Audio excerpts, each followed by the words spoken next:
Salut tout le monde, j'espère que vous allez tous et toutes très bien. Je vous retrouve aujourd'hui pour un nouveau podcast dédié au tricot. Voilà, donc pour ceux qui ne me connaissent pas et qui arrivent sur cette chaîne aujourd'hui, je me présente, je suis Margot, j'ai 27 ans et au cours de cette vidéo vous allez voir mon passage à un an de plus dans quelques jours à 28 ans. Voilà, c'est tout. Je fais de la couture et du tricot depuis pas mal d'années. De la couture depuis plus de 10 ans maintenant. Et du tricot depuis, je dirais, 5 ou 6 ans maintenant. Voilà. Donc aujourd'hui, je vais vous parler un peu de mes projets en cours. J'ai pas de projet terminé. Je vous propose que on se suive un peu, enfin qu'on se retrouve à plusieurs moments donnés des semaines, un peu en mode vlog, mais qui reste quand même un podcast, pour que je vous montre en fait là aujourd'hui où j'en suis dans mes podcasts, dans mes projets tricot, et que dans une semaine je vous remontre un peu mes autres projets tricot avec une session un peu entre les deux où comme je vous en ai parlé la dernière fois dans ma dernière vidéo, je souhaite monter un nouveau projet pour mon anniversaire. Du coup je vais partir sur des chaussettes, donc je vous en dis plus à la fin de cette première partie. Voilà, bref, commençons. Alors, le premier projet que j'ai en cours, hop, c'est dans mon sac à tricot que j'ai cousu tout simple avec des petits bouts, voilà, et un petit pins, voilà, No Problema, que j'ai acheté en Italie quand je suis partie en voyage pour le travail là-bas. Donc, mon premier projet, c'est le balloon cardigan sweater de Petite Knit qui se tricote en fingering et mohair. Donc c'est doublé. Je le tricote du coup dans ces laines là. Donc c'est pour la blanche ici, c'est de l'Incatops. C'est alpaga et soie. Alors alpaga. Incatops, vous connaissez certainement pas. En fait, moi je suis originaire de Lille. Et j'ai une mercerie locale qui s'appelle les Léniens de Oisem, que vous pouvez retrouver également sur internet, et qui régulièrement ont des déstockages de cette marque-là, en fait, qui vient du Pérou, si je me trompe pas. Voilà, donc c'était une occasion, j'avais eu 10 pelotes pour un prix un peu dérisoire, bon, bref. Du coup, je tricote avec cette laine-là, du coup, qui est 70% alpaga et 30% soie. Et je le double avec de la kit silk de Drops. C'est le coloris naturel 01. Voilà. Donc comme ce que j'expliquais la dernière fois, c'est que moi mon pantalon cardigan, malgré que ce soit doublé ces deux fils ensemble, mon échantillon en largeur était un peu trop petit par rapport à l'échantillon que Petite Knit donnait. Donc j'ai en fait monté d'une taille en largeur. Par contre en hauteur, je garde la hauteur de ma taille que je souhaitais faire initialement. C'est-à-dire qu'initialement je voulais faire pour un tour de poitrine de 100. Et là du coup pour la largeur je fais 106. Voilà. Donc ce qui fait que... Alors je vais vous montrer du coup où j'en suis pour mieux vous expliquer. Alors... Voilà, donc avec un peu d'eau. Alors si je me recule un peu, voilà. Donc là on a les manches et les deux demi-devants. Voilà. Et l'autre demi-devant. Voilà. Pour la prochaine fois je change de câble, il est un peu petit celui-là. Et du coup la dernière fois on s'est vu il y a une semaine et du coup j'ai tricoté tout ça depuis la semaine dernière.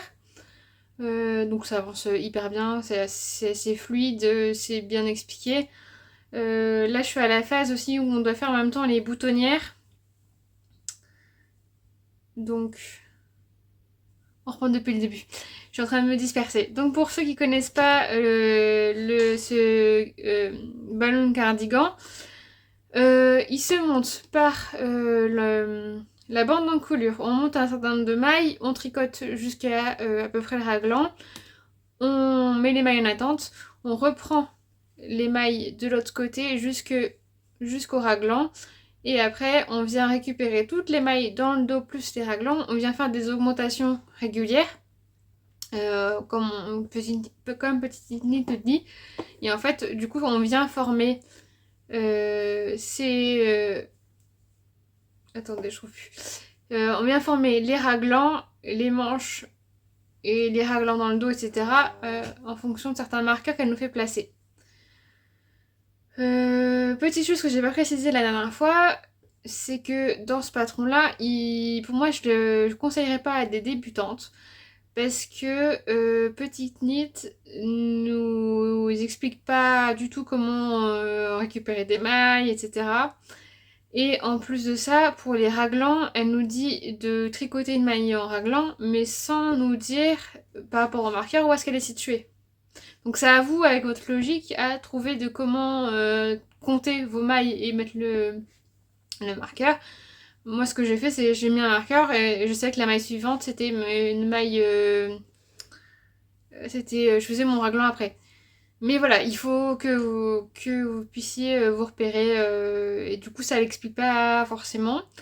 Voilà, et du coup, la deuxième difficulté, bon là, c'est plus par rapport à moi parce que mon échantillon était pas bon, c'est que après être arrivé en dessous des emmanchures, donc j'ai tricoté les emmanchures, enfin tout le corps, j'ai tricoté en aller-retour le devant, les manches et les dos jusqu'à arriver sous les emmanchures. Et ici, comme je vous disais, en hauteur, je respecte la taille 100, mais par contre, en largeur, je fais la taille 106. J'ai monté en fait le plus de mailles pour pouvoir récupérer, en fait retomber sur le nombre de mailles que j'avais besoin pour ma taille 106. Sachant que j'étais arrivée en une hauteur de 100. C'est-à-dire que normalement, j'aurais dû continuer j'aurais dû continuer un certain nombre de centimètres pour arriver au nombre de mailles préconisées par Petite Knit. Sauf que ça aurait été beaucoup trop grand pour moi. Donc en fait, j'ai bidouillé comme ça. Ça a l'air de fonctionner, c'est juste que j'ai beaucoup plus de mailles sous l'emmanchure, donc je ferai attention à bien récupérer les mailles pour pas que ça soit trop visible sous l'emmanchure. Mais à part ça, ça n'a pas l'air de poser problème. Donc voilà. C'est tout ce que j'avais à vous dire. Donc oui, après maintenant je suis dans une phase, même avant en fait, hein, je suis dans une phase où c'est un peu du zéro cerveau, c'est ça qui est idéal aussi.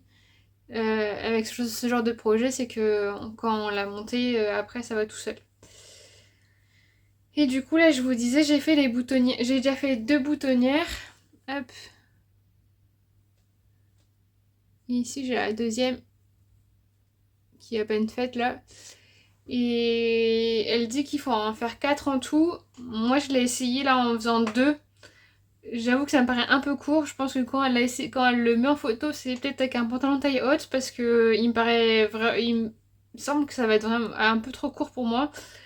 Enfin, par rapport à l'image que je voulais de ce pull. Donc je pense que je vais essayer de le rallonger du nombre de répétitions pour faire une boutonnière en plus. Pour pouvoir gagner en fait un certain nombre de centimètres quoi. Pour que ça soit plus adapté à ce que je veux porter.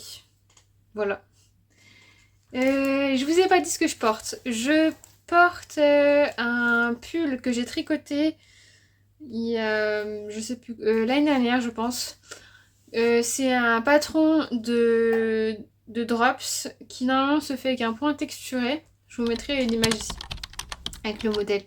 C'est un modèle gratuit et je l'ai modifié moi juste pour garder la forme générale de ce pull qui est assez ample. Hop. Donc très boxy, vous voyez qu'il bouloche beaucoup. Donc il bouloche beaucoup. Très ample, très boxy. Et normalement je pense que c'était manche 3 quarts. J'ai juste continué. Il me semble que j'ai juste continué la manche en gardant les diminutions qui préconisaient pour avoir une longueur de manche correcte. Et j'ai dû faire un rabattage pas élastique pour dire que ça resserre suffisamment le poignet. Voilà. Donc si c'était à refaire, juste je prends peut-être un peu moins d'aisance parce que là vous voyez c'est fort grand et en fait mon bras il est là. Donc j'aime beaucoup tout ce qui est un peu loose mais là c'est un peu fort loose. Voilà. Qu'est-ce que j'ai pu vous oublier? C'est tout pour mon premier projet en cours. En deuxième projet en cours, alors je regarde en bas parce qu'en fait j'utilise mon carnet que je vous ai présenté dans ma dernière vidéo. Donc je relis un peu mes notes pour être sûre de rien oublier de ce que je vous dis. Mon deuxième en cours, oui c'est ça. Alors c'est un châle que je tricote en fait avec des laines que j'avais commencé déjà à tricoter et bien avancé déjà dans un précédent châle que j'avais commencé à un crochet. Je vous ai pas du tout montré en vidéo parce que je n'étais pas convaincue par le patron. Enfin, le patron est très bien, mais en fait, ce que j'avais pas vu sur les photos, ou que j'espérais que ça soit un peu différent pour moi, c'est que le châle était très court. Et comme vous voyez, j'aime bien un peu avoir des châles qui sont en mitouflant, donc assez gros, assez avec beaucoup de longueur, etc. pour pouvoir m'emmitoufler dedans. Et en fait, du coup, j'étais arrivée quasiment aux diminutions pour faire du coup de l'autre côté. Et je me rendais bien compte que c'était pas du tout ce que je voulais. Et en plus de ça, le crochet donne un effet très sec à la laine. Et j'aimais pas forcément le rendu. Et en plus de ça, le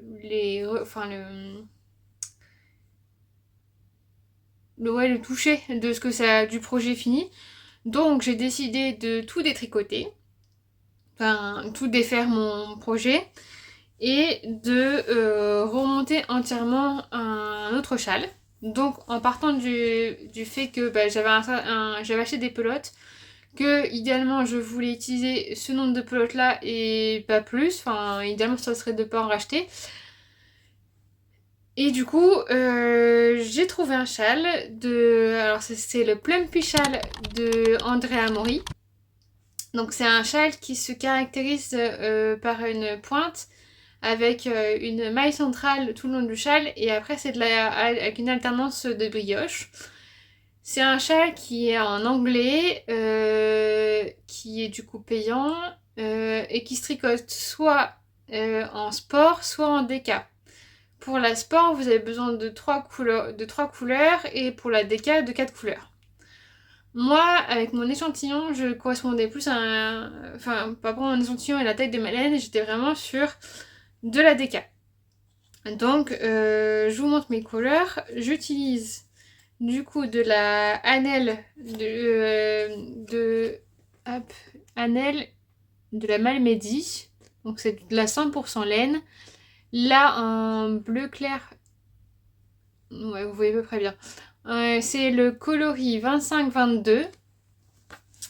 Et en seconde couleur contrastante, j'utilise toujours de la Malmedy de Annelle. Alors, là, vous la voyez vraiment bleu marine. Elle est plus bleu canard. Voilà. C'est plus un bleu qui tire vers le vert. Bleu pétrole. C'est plutôt bleu pétrole. Et là, c'est la coloris 2581. Voilà. Et du coup, le fait que j'ai dû défaire mon châle initial, qui, en plus de ça, avait des rayures, c'est que je me retrouve avec plein de petites restes comme ça. De poids différents, etc. Donc j'essaie d'agencer un peu aussi mon châle en fonction de ça. Donc vous allez vous dire, elle nous parle de 4 couleurs, mais elle nous en montre 2. Effectivement.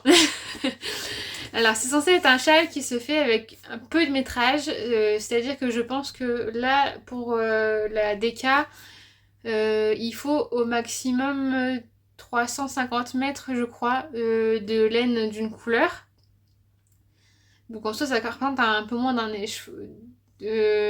Enfin bref, vous pouvez faire ça avec des restes qui du coup sont plutôt en grosse quantité. Mais voilà, vous pouvez faire quand même. C'est quand même un chat qui est prévu pour pouvoir être fait avec des restes et notamment faire un peu une idée un peu de fade. ou de couleurs un peu à mon agence. Et moi j'ai calculé que avec mes laines, mes 2 couleurs et mes quantités initiales, je pouvais en fait faire ce châle en alternant du coup la couleur claire et la couleur foncée. En sachant que moi ma couleur foncée c'est celle que j'ai le plus en métrage, contrairement à la couleur claire que j'ai par rapport au patron, normalement j'ai une quantité tout juste. Voilà. Et du coup, ce qui fait que en gros ma couleur, vous êtes censé avoir 4 couleurs, la couleur 1 et 3 c'est la claire, et la couleur 2 et 4 c'est ma foncée. En gros la foncée demande beaucoup plus de métrage que la claire, mais pour moi ça passe. Enfin, en calculant, je suis tombée sur le bon nombre de métrage, le bon métrage. Voilà. Alors, que je vous montre. Donc, mon plumpy châle. Alors, je suis désolée, petit point météo, il fait gris. Il est même pas 16 heures. Il pleut. J'ai dû allumer les lumières, donc vous voyez pas du tout les bonnes couleurs. Mais je vous montrerai en fin de vidéo. J'essaierai de refilmer à un moment donné où il fait beau. Ou du moins où il pleut pas. Ce serait déjà pas mal. Alors, il se commence par la pointe. Voilà. Il se tricote en point mousse en première partie avec, du coup, comme vous voyez, une maille centrale. Voilà. Ouais, vous la voyez bien. Avec une maille centrale et après à chaque fois elle nous fait une technique pour que les bords soient plutôt bien finis de chaque côté. Comme ça qu'on n'ait pas besoin de récupérer les mailles. Donc elle nous fait monter un certain nombre de mailles jusqu'à arriver ici. Et ici en fait on vient... elle nous explique un point en fait pour faire une alternance entre d'un côté, jusque la maille centrale, d'un côté cet effet un peu mosaïque, voilà, et de l'autre côté cette brioche. Voilà, donc ça c'est pour un côté, et de l'autre côté ça donne l'inverse, que du coup, en brioche du coup on voit plutôt la foncée, la couleur claire qui ressort plus, et par contre là on n'a plus de maille centrale. Voilà. Du coup, pour ce projet, c'était ma première brioche. Je vous avoue que ça n'a pas été une mince affaire. Une mince affaire. Je conseillerais quand même à des débutantes en brioche. Pas des débutantes premier projet. Ça, c'est clair que non. C'est beaucoup trop complexe pour... Enfin, c'est vraiment... Il faut comprendre un peu ce qu'on fait. Et pourquoi on le fait. Je pense que c'est un peu ce que tout le monde dit sur la brioche, c'est qu'il faut avoir fait quand même 1 ou 2 projets avant. Parce que on voit pas les mailles, enfin on a une vision de comment doivent se comporter les mailles plus facile que si on n'avait jamais tricoté. Ce point-là est très très simple à faire. En fait, c'est Andrea Mori qui nous dit sur ce rang-là faites ça, sur ce rang-là faites ça, et en fait ça se fait tout seul. Et pour la brioche, du coup, ça a été plutôt complexe pour moi. Parce que c'était la première fois que je faisais de la brioche. C'était aussi le but de ce châle, c'était que j'ai peu de mailles sur les aiguilles pour pouvoir recommencer à plusieurs reprises, ce qui a été le cas, pour bien comprendre comment fonctionnait la brioche, etc. J'ai dû défaire plusieurs fois. À la fois parce que j'ai été un peu en mode tête baissée, ça serait bien expliqué. Je veux savoir gérer et faire le point comme Andrea Mori nous demande facilement, me les dos dans le nez. Non. Parce qu'en fait, la manière dont elle écrit, je pense que la manière dont elle écrit la brioche, c'est pas forcément intuitif par rapport à ce qu'on connaît du tricot. Par exemple, on vous dit tricoter un et jeter. Vous faites vous glissez une maille et un jeté. Vous faites d'abord, vous glissez votre maille et puis après vous faites le jeté. Or là, en fait, il faut enrouler à chaque fois les mailles. Faire d'abord le jeter et après glisser, sauf que c'est écrit comme glisser et jeter. Et du coup, quand on n'a pas cette information-là, on peut pas se deviner. Moi, franchement, ce qui m'a beaucoup aidé, c'est de regarder du coup directement les vidéos de Andrea Mori, qui fait ça très très bien. Elle a fait plusieurs vidéos sur comment se tricote la brioche, en 2 couleurs. Bon, c'est en anglais, mais du coup, on voit bien ce qu'elle fait. Elle propose à chaque fois des vidéos en fonction de comment vous tricotez. Si vous tricotez plutôt à l'anglaise, donc avec le fil dans la main droite, ou à la continentale, avec le fil dans la main gauche. Comme ça permet vraiment de visualiser comment ça se passe et du coup de bien comprendre les mécanismes, etc. Et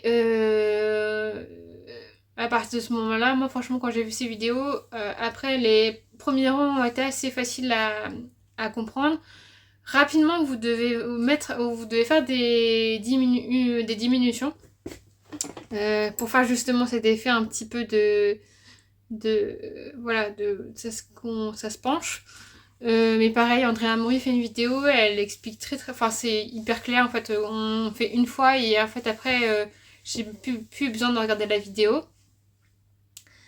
Et petite chose dont je n'avais pas compris, si vous décidez de faire ce châle aussi, c'est qu'à un moment donné elle vous dit, enfin ce que j'avais pas compris, elle dit en fait qu'il faut enlever, pour cette partie là en tout cas, il faut enlever le marqueur de mailles que vous avez là, parce qu'en fait là vous avez plus de mailles glissées.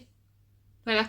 Et moi, je m'entêtais à continuer à faire la manip de la maille glissée, enfin, pas de la maille glissée, mais en tout cas de la manipulation qu'on a pour faire la maille centrale. Sauf qu'en fait, pour la brioche, elle n'existe plus, cette maille centrale. Ce qui fait que, au bout de quelques rangs après avoir fait mes trucs, je me retrouvais jamais avec le bon nombre de. Enfin, j'avais toujours un décalage entre ce que je suis censée avoir et ce que j'avais vraiment. Du coup, ça fonctionnait pas. Et c'est en relisant après mon patron, je me suis dit, ah oui, en fait, ça veut peut-être pas dire juste placer un marqueur, ça voulait juste dire enlève complètement ton marqueur. Voilà. Voilà. Les abréviations d'anglais, c'est bien, mais des fois, il faut lire plusieurs fois. Voilà. Mais en tout cas, je suis trop contente. Là, ce châle-là, du coup, je l'ai commencé lundi 19 février. On est le 21 février. Voilà. Sachant que je l'ai détricoté et retricoté plusieurs fois là. Voilà. Mais franchement, la brioche, elle est hyper addictive. Et là, j'ai dû me freiner pour pas continuer ce châle et le finir en 2 semaines. Voilà. Surtout que ça et mon tricot juste avant de petit knit, le ballon cardigan, ça va être 2 projets que je vais emmener demain parce que j'ai une journée conférence et que là je suis à la partie où j'ai du point mousse. Donc idéal pour suivre un peu quand même une journée conférence et en même temps pour avoir les mains occupées. Si comme le ballon cardigan, enfin franchement c'est des allers-retours sans regarder, ça ira très bien. Voilà.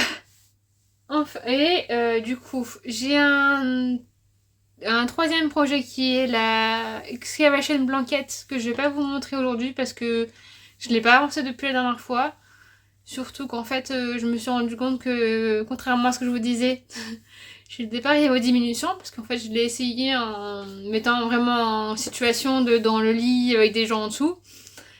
Et ben en fait on arrive un peu juste. Donc autant, vu que j'en suis là, autant augmenter encore j'ai regardé, il faudrait que j'augmente encore d'une dizaine de rangs avant de faire la diminution.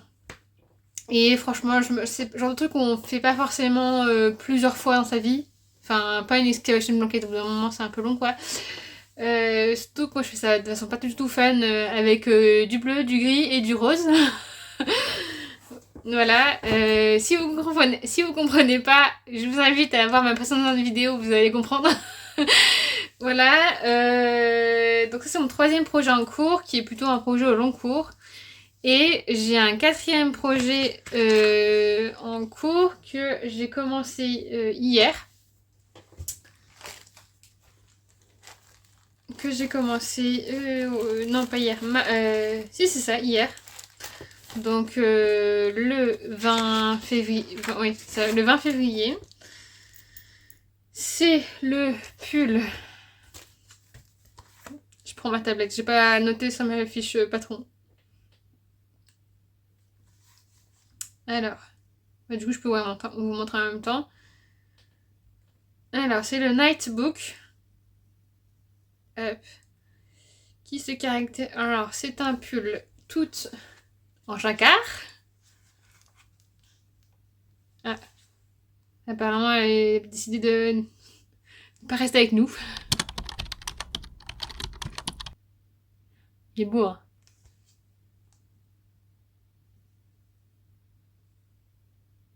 Et dans le dos.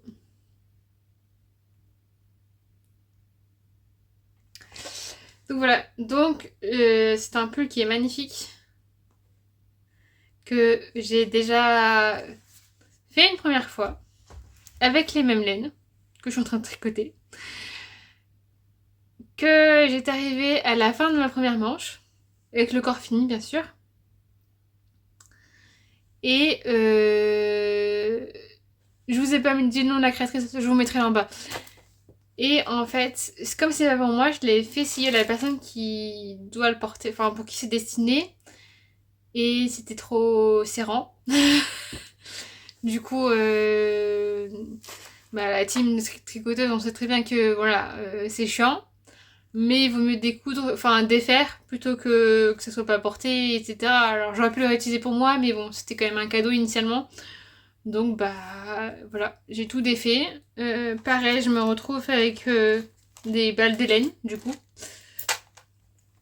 Voilà.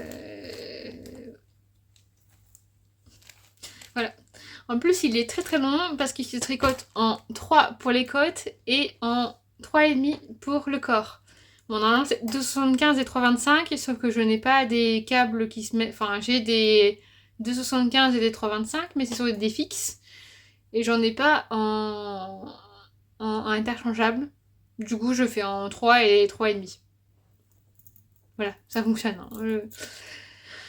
Donc, je suis au tout début. Vous n'allez pas voir grand chose parce que c'est de la laine noire. Voilà. Donc là, j'ai fait les côtes et croyez-moi sur parole, là, j'ai fait quelques rangs de jersey. Et bientôt, là, je suis à l'étape où il faut que je fasse les rangs raccourcis pour faire les augmentations dans le dos. Enfin, pour que le dos soit plus haut que le devant.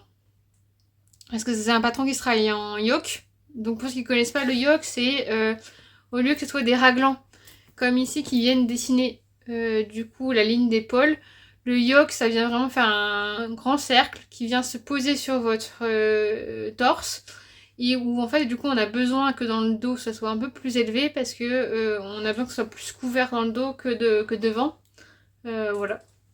Et du coup on fait ça par des rangs raccourcis. Qui se travaillent du coup en aller-retour d'une certaine manière. Enfin bref. Du coup je tricote dans deux laines. De façon pas du tout originale. On a complètement suivi le modèle initial. En termes de couleur en tout cas, je le tricote avec de l'alpaga de Drops. Oui c'est ça, de Drops. Donc en coloris noir qui a un effet un peu... ouais, vous allez bien voir. Un effet un peu chiné.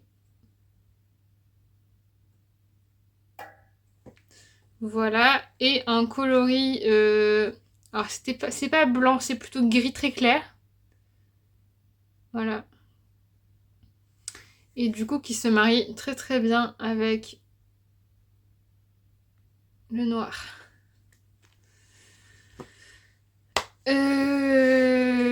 Voilà. Mais du coup, je vous reviendrai vous voir pour vous montrer un peu mes avancées du coup dans une semaine.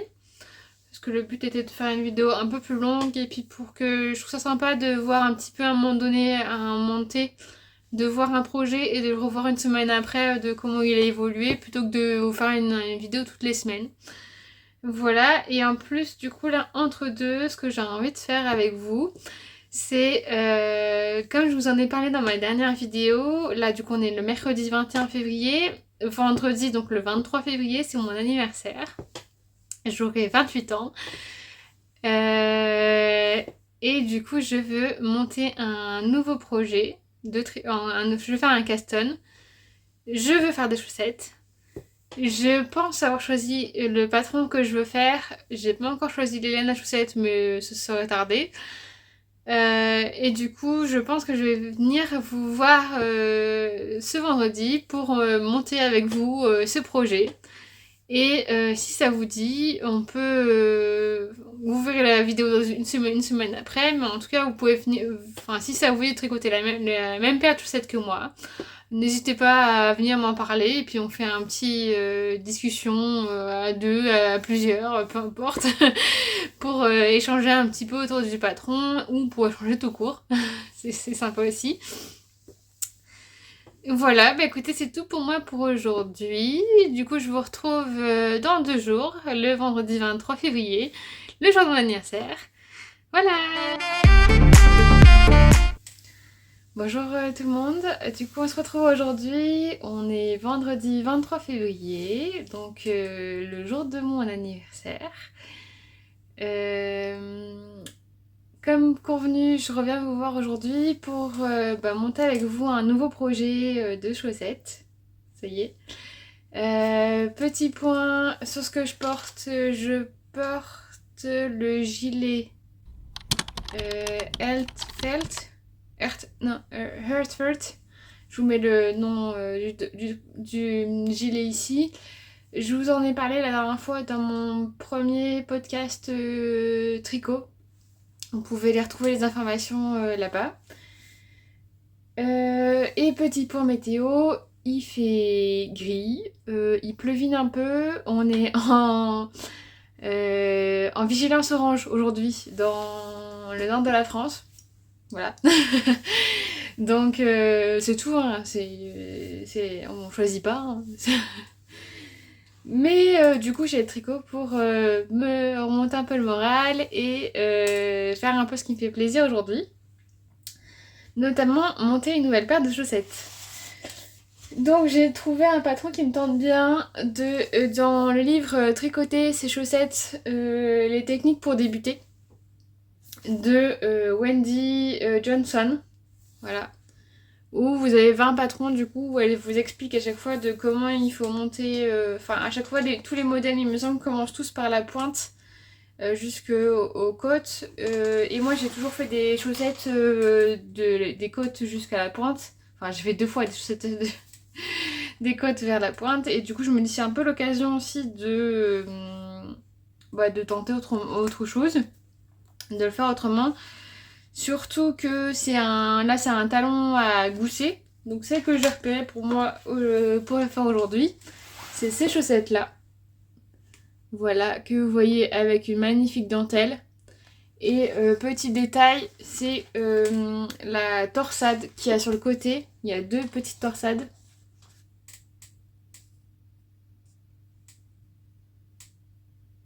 Voilà, que vous voyez ici. Qui sont du coup magnifiques. Avec du coup un talon renforcé. Une torsade et après la torsade principale sur le pied ici, elle est ajourée comme vous avez pu voir. Donc il va être très très joli je pense. Donc elle se tricote en aiguille 2 normalement. Donc elle se tricote de la pointe jusqu'aux côtes avec un talon à gousset.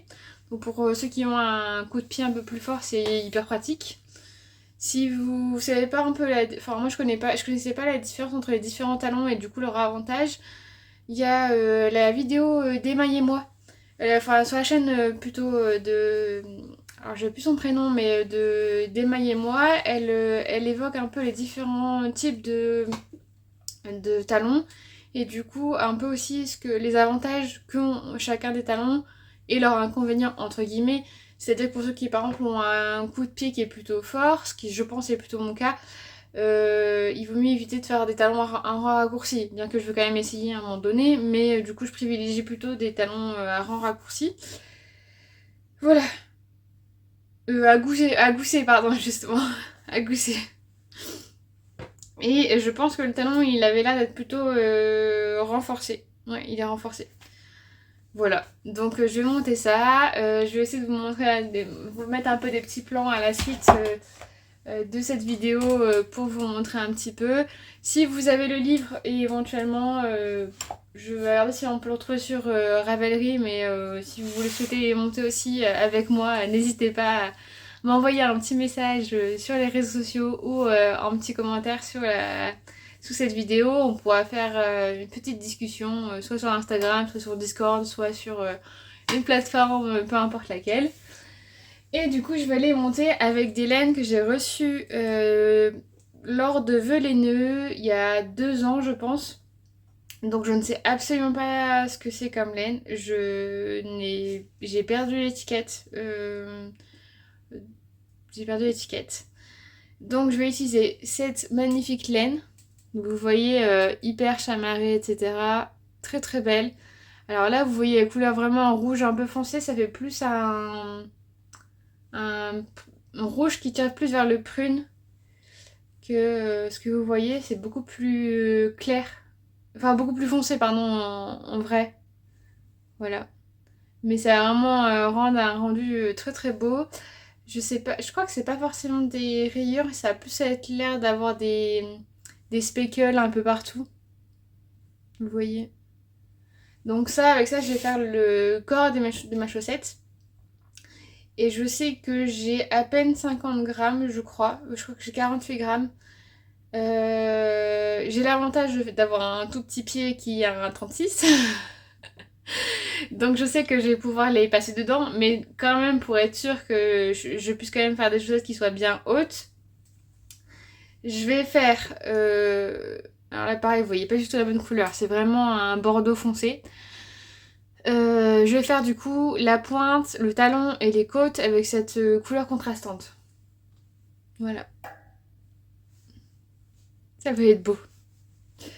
J'essaierai de vous prendre peut-être une photo dehors des rendus à la lumière du jour parce que là ça rend pas justice aux laines, aux couleurs.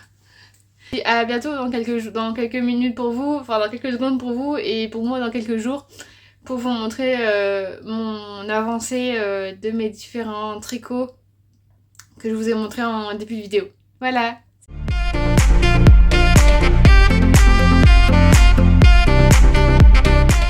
Salut tout le monde. Alors, on se retrouve aujourd'hui, on est vendredi 29 février. Voilà, donc juste avant, normalement, vous avez vu quelques photos, enfin au moins une photo de mon repas au restaurant du 23 février, voilà. Aujourd'hui, du coup, on se retrouve pour une semaine après, par rapport au tout début du podcast, où du coup, je peux vous montrer un peu toute mon évolution depuis une semaine. Donc je vais essayer de reprendre à peu près dans l'ordre pour que ça soit pas redondant avec les derniers projets que vous avez vus en dernier qui sont du coup plus frais dans votre tête. Mais plutôt voilà, pour essayer de garder un peu le, enfin voilà, que ça reste un peu dans le même lien. Donc on va recommencer par le Plumpy Shawl de Andrea Mori. Donc, quand je vous ai laissé la semaine dernière, j'en étais arrivée... Oui, vous êtes bien sur l'endroit. J'en étais arrivée juste... Alors, j'avais fait la pointe, j'avais fait toute cette partie-là de brioche. Et comme vous pouvez voir, j'ai fait une section de point mousse. Voilà. Et là, je viens de finir à nouveau la deuxième section de brioche. Donc là, il commence à prendre un peu d'ampleur. Voilà. Du coup, toujours avec cette histoire de maille centrale que je vous expliquais au début, voilà, qui en fait, c'est vraiment ici, elle nous fait faire une manipulation. Ici, en fait, c'est juste avec les jeux d'augmentation-diminution que ça fait cet effet-là, donc il n'y a pas vraiment de manière de faire cette maille centrale. Là, on refait la technique de la maille centrale, et là, pareil, c'est avec des augmentations et des diminutions qu'elle explique. Voilà. Et du coup, là on arrive à l'endroit en fait où ça va où je vais rediminuer pour faire la pointe dans l'autre sens. Alors, je suis désolée, mon câble est encore une fois trop petit par rapport à la largeur du châle. Donc, je vais essayer de vous le montrer au mieux en mettant vraiment sur les extrémités des aiguilles. Voilà. Et du coup, je sais pas si vous allez vous rendre compte. Oui, si on se rend compte. La partie du coup vraiment point mousse en rayure est devient de plus en plus petite par rapport à la partie brioche. Si je me souviens bien, la partie brioche va vraiment venir se positionner comme ça au niveau proche du cou. Donc où je vais avoir du coup une face comme ceci où c'est vraiment plus le clair qui domine. Contrairement à l'autre côté, bon là ce sera dans le mauvais sens, mais voilà, où c'est vraiment plus le foncé qui domine. Sachant que ce que j'ai vu, moi par rapport au patron, c'est que là j'arrive à une phase où en fait on va, pour moi du coup qui fait un bicolore, j'arrive à la phase où en fait je vais inverser mes couleurs principales, c'est-à-dire que mon bleu clair va devenir mon plus foncé et mon plus foncé va devenir mon plus clair. Donc ça veut dire que là je vais arriver en fait où je vais complètement échanger les dominantes de couleurs, donc je vais plutôt avoir une dominante de bleu un peu canard et mon bleu clair va passer plutôt en aspect secondaire. Quand j'ai vu ça, je me suis dit c'est un peu qui tout double. C'est soit c'est très joli et ça ne choque pas, soit c'est vraiment bizarre et dans ce cas-là, je pense que je vais continuer sur cette rythmique-là de faire du clair et du foncé, quitte à arracher du foncé. Du clair, pardon. Ça, c'est le premier point que j'ai vu où je me questionne, mais enfin, je vais le tricoter pour voir et si ça me convient pas, je redéferai et je reviendrai à ce point-là. Deuxième chose dont je voulais pas vous parler par rapport à ce châle, c'est que, alors je sais pas si vous allez voir parce que là je le tiens, mais en fait si je le tiens pas, voilà, il gondole énormément. Et je sais que par rapport à la brioche, il y a un peu deux teams. Il y a la team de ceux qui lavent pas du tout parce que le projet est plutôt bien propre, etc. Et ceux qui lavent pour quand même venir apporter une forme au projet. Moi au début je voulais pas forcément le bloquer, mais là vu que ça gondole comme ça ce n'est pas possible. Du coup je pense que je vais vraiment venir le bloquer en tirant que sur les côtés parce que c'est cet endroit là qui vient faire que ça gondole et en essayant de pas étirer dans ce sens là. Voilà, je me dis que peut-être que si je tire juste comme ça, bon, il pourrait peut-être garder quand même un peu son effet moelleux, j'espère. Dites-moi en commentaire si vous savez un peu me dire. Sachant que là actuellement je n'ai pas de tapis de blocage, c'est pour ça que j'ai trouvé une dame sur Vinted qui vendait un tapis puzzle un peu que pour toutes les tricoteuses utilisent comme tapis de blocage. Donc je lui ai acheté pour un prix un peu j'ai eu la chance de pouvoir avoir plusieurs gros enfin du coup ça faisait un grand rectangle pour pas très cher. Du coup, je vais commander, il devrait arriver bientôt. Ce qui sera parfait pour bloquer ce genre de châle parce qu'en fait, jusqu'à maintenant, je bloquais sur des serviettes. Mais quand on a vraiment besoin que ça soit étiré de partout, les serviettes ça bouge, c'est pas possible. Donc voilà, donc dites-moi en commentaire si vous savez un petit peu ce que vous feriez pour essayer de bloquer un peu ce châle qui a tendance vous voyez, à pas du tout, à venir faire à gondoler, à venir faire des bouloches, enfin des plis un peu disgracieux. Voilà, et petite astuce pour ceux qui utilisent, enfin moi je tricote uniquement pour l'instant avec des Knit Pro. Des Knit Pro Nova, donc comme vous pouvez voir, qui sont en métal, enfin en tout cas en plastique un peu métal.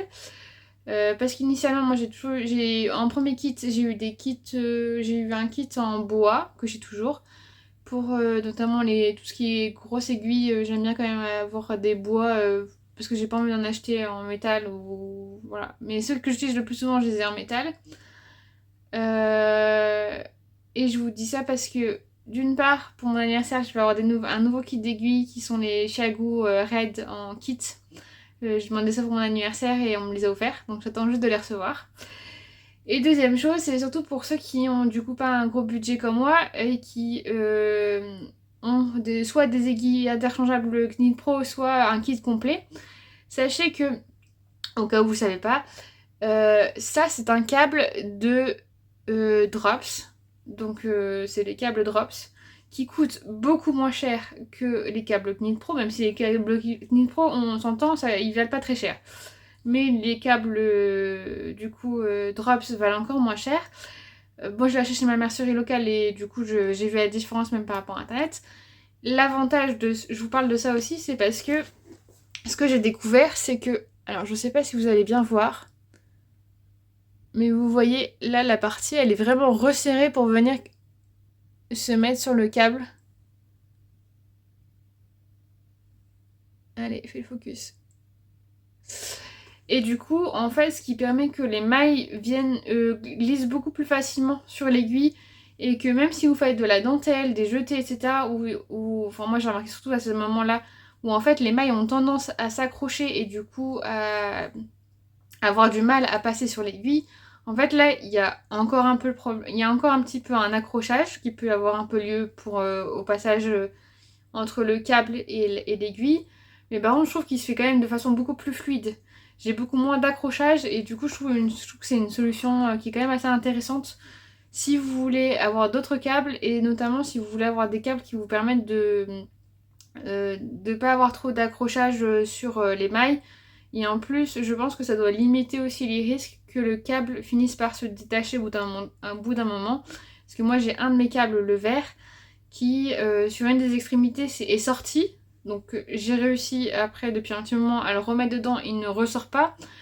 Mais j'ai toujours peur de... Enfin, du coup, je fais d'autant plus attention à ne pas trop tirer dessus pour dire qu'il ressorte pas, quoi. Parce que ça m'est déjà arrivé plusieurs fois qu'il ressorte. Là, ça fait un petit moment qu'il est pas ressorti, mais bon.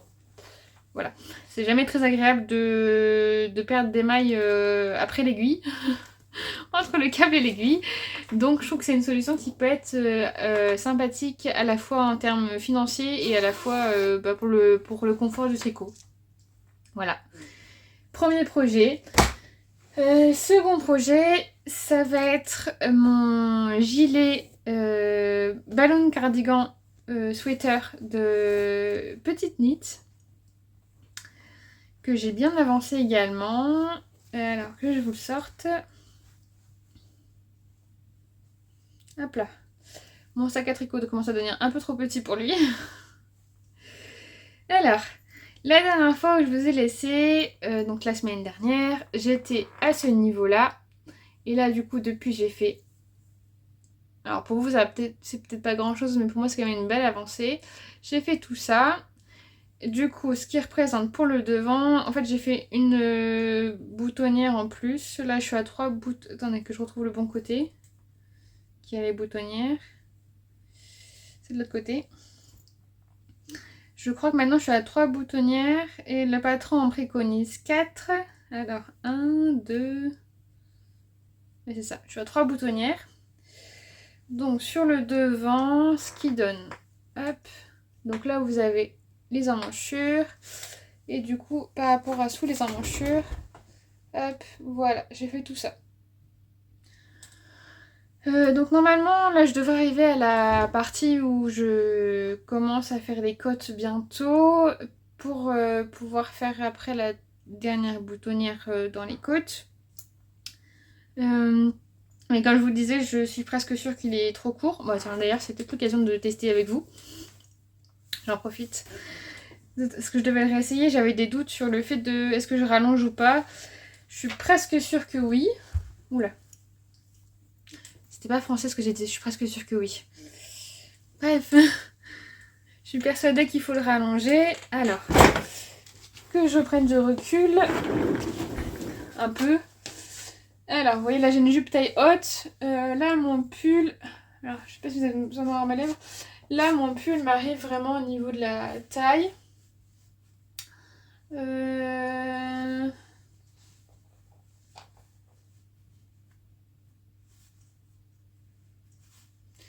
Et je sais... Alors, attendez, je me rassois. Et je sais qu'il me faut refaire une boutonnière, ça demande 8 cm en plus. Oh bah en fait, ça serait peut-être pas mal quand même. Hein. Tiens, dites-moi en commentaire ce que vous en pensez. Mais peut-être que je pourrais le laisser comme ça, il sera un peu court, mais pas trop non plus. Sachant qu'en plus, elle dit que, enfin, petite Nit, elle fait faire sa boutonnière un peu avant le nombre de répétitions qu'on a fait avant. Donc ça, moi, c'était d'office que j'allais continuer le nombre de répétitions à faire classiquement pour faire la boutonnière. Et pareil, après, elle nous fait faire que très peu de rangs juste en dessous de la boutonnière.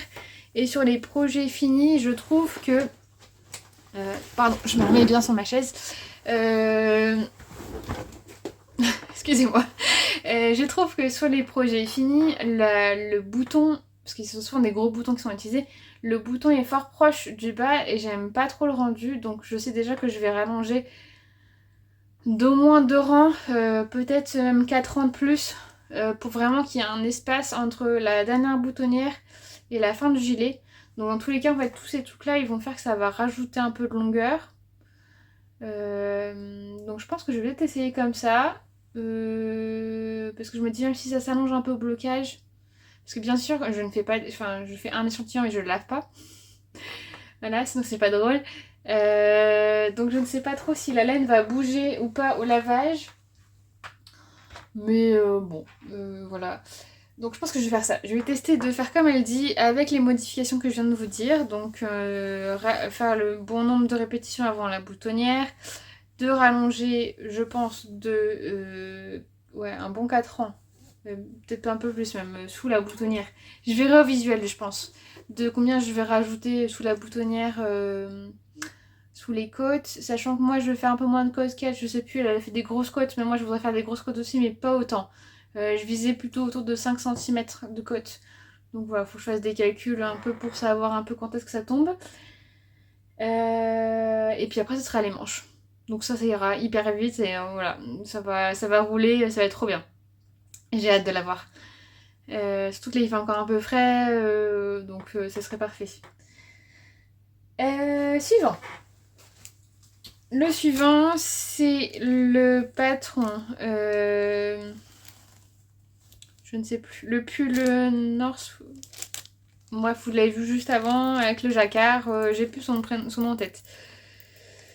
Alors, ici, il a bien avancé aussi. Alors, la dernière fois que je suis venue vous voir, j'étais juste ici sous les côtes. Depuis, j'ai fait... Alors, ça va être un peu compliqué à vous montrer. J'ai fait des rangs raccourcis, voilà, vous voyez, et j'ai fait le jacquard. Donc voilà, et ça c'est le devant, hop, avec le jacquard qui se dessine tout doucement. Voilà. Hop.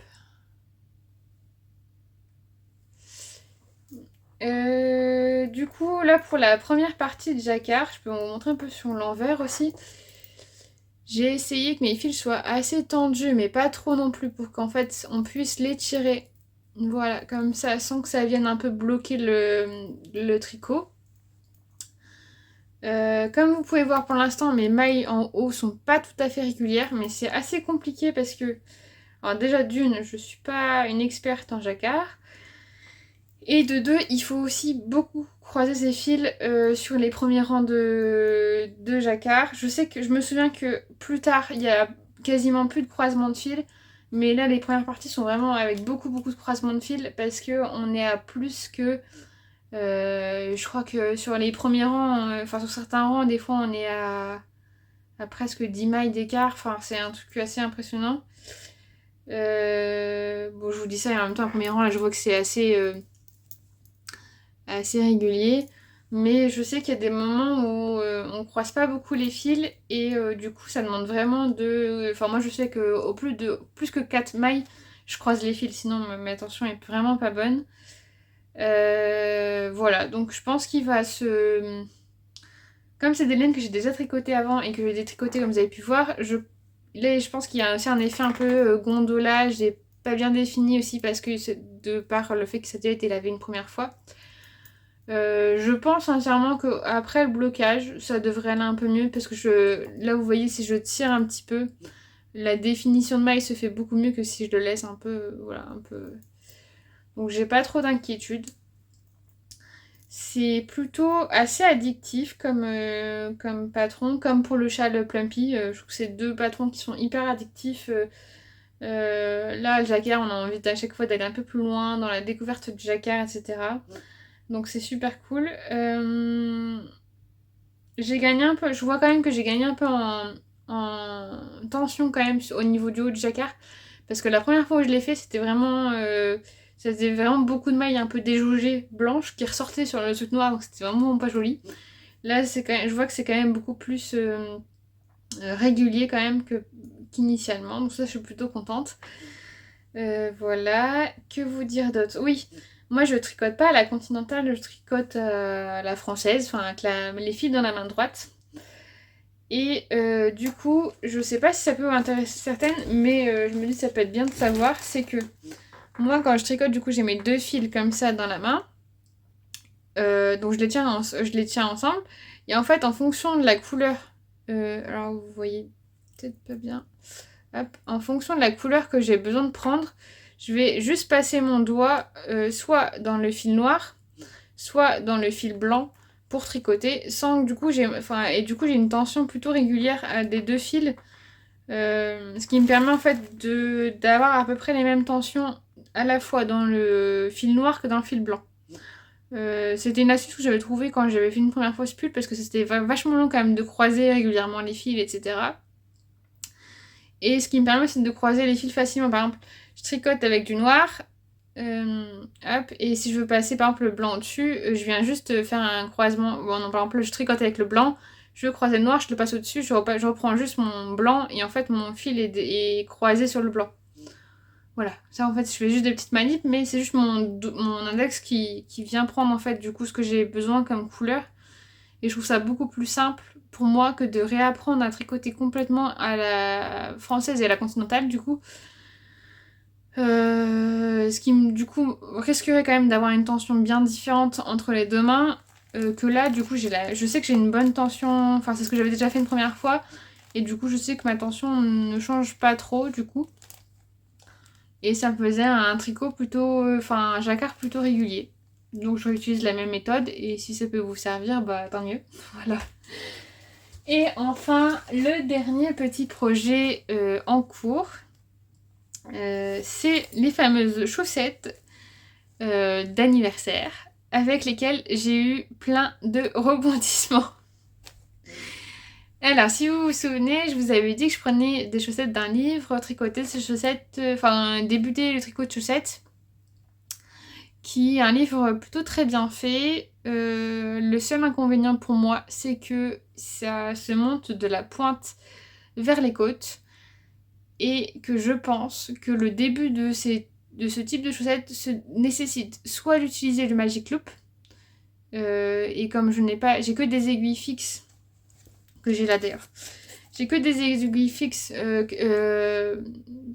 chez Ago Red en fixe, en 23 cm, je peux pas faire de Magic Loop. Enfin, je peux faire, mais franchement, c'est pas agréable et c'est faisable que sur quelques rangs. Enfin, vraiment sur une pointe, je le fais, mais c'est sur 2 cm quoi. Et au-delà, ça devient vraiment pas agréable et plutôt difficile. Du coup, il y a ce problème-là où en fait, je pense que du coup, ça nécessiterait soit des aiguilles à double pointe que j'ai un peu essayé, mais sans trop chercher à comprendre de comment ça fonctionnait le montage de la pointe, donc sans vraiment trop y arriver. Soit, vous savez, je crois que c'est les Adi qui font ça, où vous avez deux aiguilles en même temps pour tricoter, et je pense qu'il faut ça en fait pour faire les pointes comme enfin, pour commencer les chaussettes par la pointe, si vous faites pas du Magic Loop. Mais du coup, dans mon cas actuel, je ne voulais pas arracher d'aiguilles, et ça m'a un peu vite gonflé, d'autant plus que la laine rouge contrastante que j'avais, elle était cassée de partout. Donc je soupçonne que ce ne soit pas un envoi de Noël, enfin vous savez, des échanges... Je suis sûre que vous soufflez derrière votre écran. Bref, vous voyez de quoi je parle. Je suis sûre que la personne ne m'a pas envoyé cette laine. Je pense qu'en fait, après coup, j'ai pensé que ça pouvait être une laine que j'ai pu récupérer de quelqu'un qui venait de sa maman, etc. Donc plutôt assez âgé. qui potentiellement est l'acrylique. Franchement, j'en ai aucune idée, c'était vraiment une grosse boule. Donc, voyant que ça faisait plein de zones où en fait les fils étaient cassés et du coup qu'il restait plus que un ou deux fils sur un fil normalement au final qui a 4-5 brins, j'ai préféré laisser tomber. En me disant c'est pas grave, cette laine là me resservira pour ma couverture de reste, la excavation blanket, et enfin voilà, ça sera utilisé, ça sera pas perdu, c'est pas grave. Du coup, en partant de ça, je me suis dit bon, alors je suis avec cette laine là, qu'est-ce que j'ai comme laine à chaussettes qui peut aller avec, et qui peut rendre pas mal.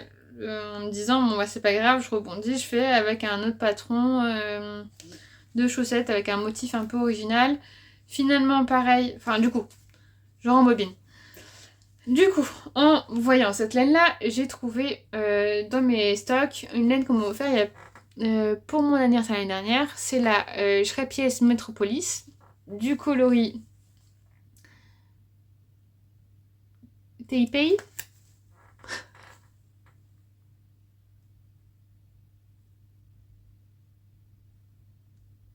Voilà, j'espère que ça fait le focus. Qui est de 75% extra fine merino wool et 25% nylon.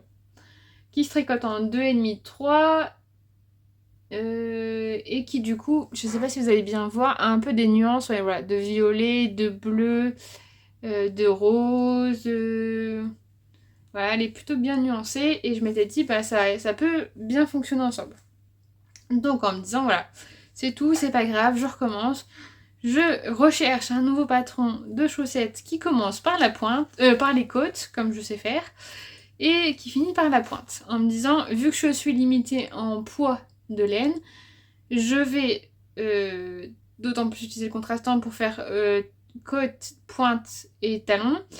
Et je me suis dit, vu que je ne connais pas la longueur que j'ai besoin pour faire mon corps de pied, je vais aller jusqu'à un quart de ma laine pour faire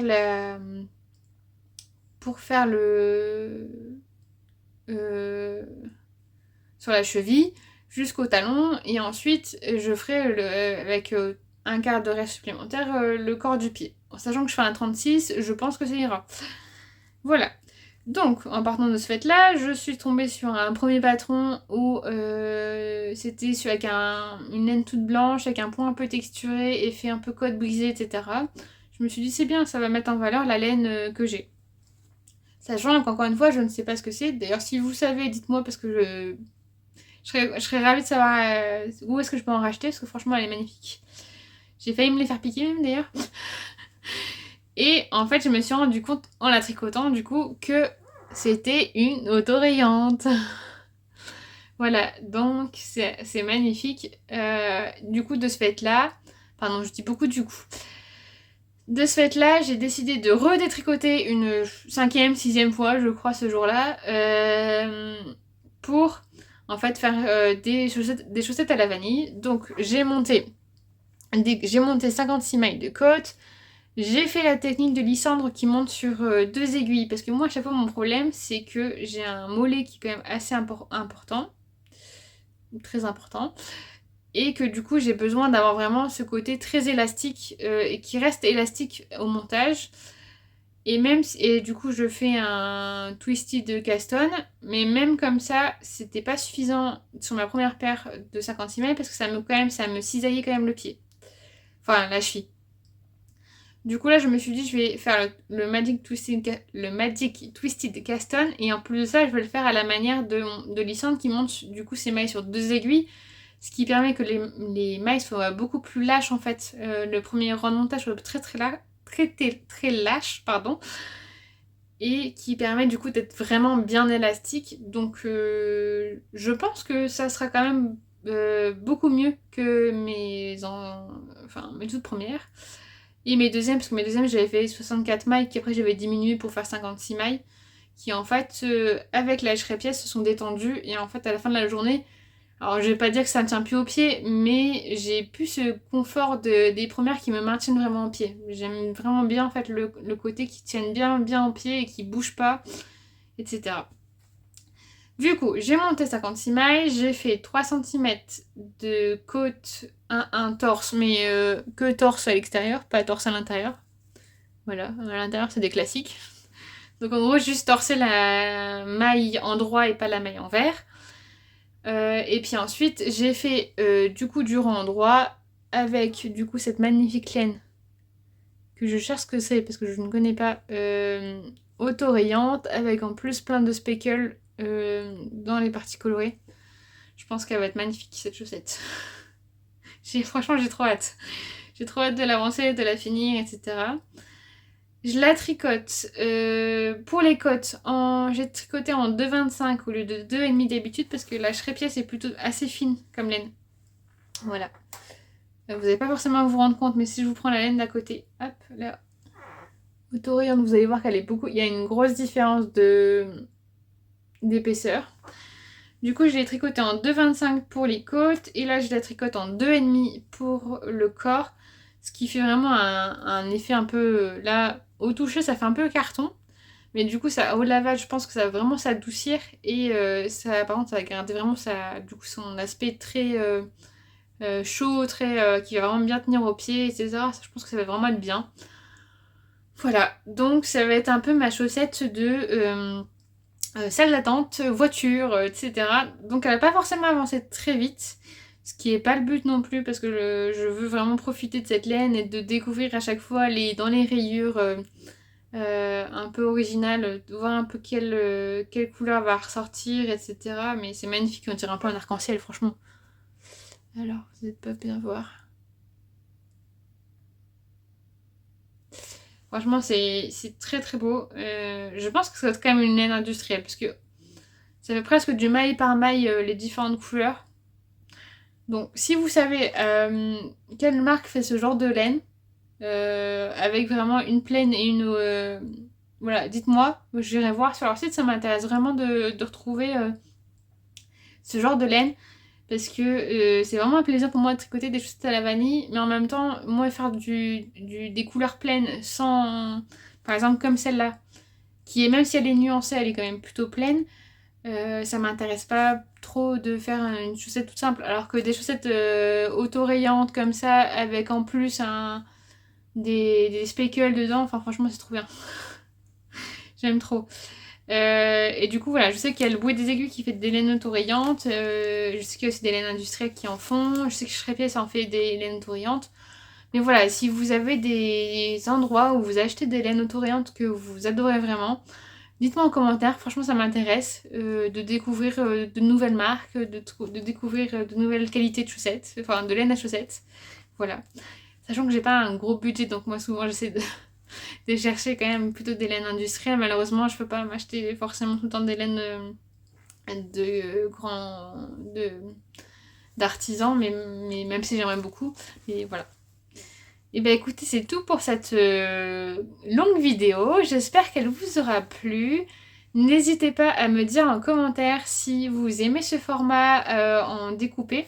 Je sais qu'il y a plusieurs podcasteuses qui font ça et franchement, moi j'aime bien regarder ce genre de vidéos. Donc dites-moi si ça vous plaît aussi.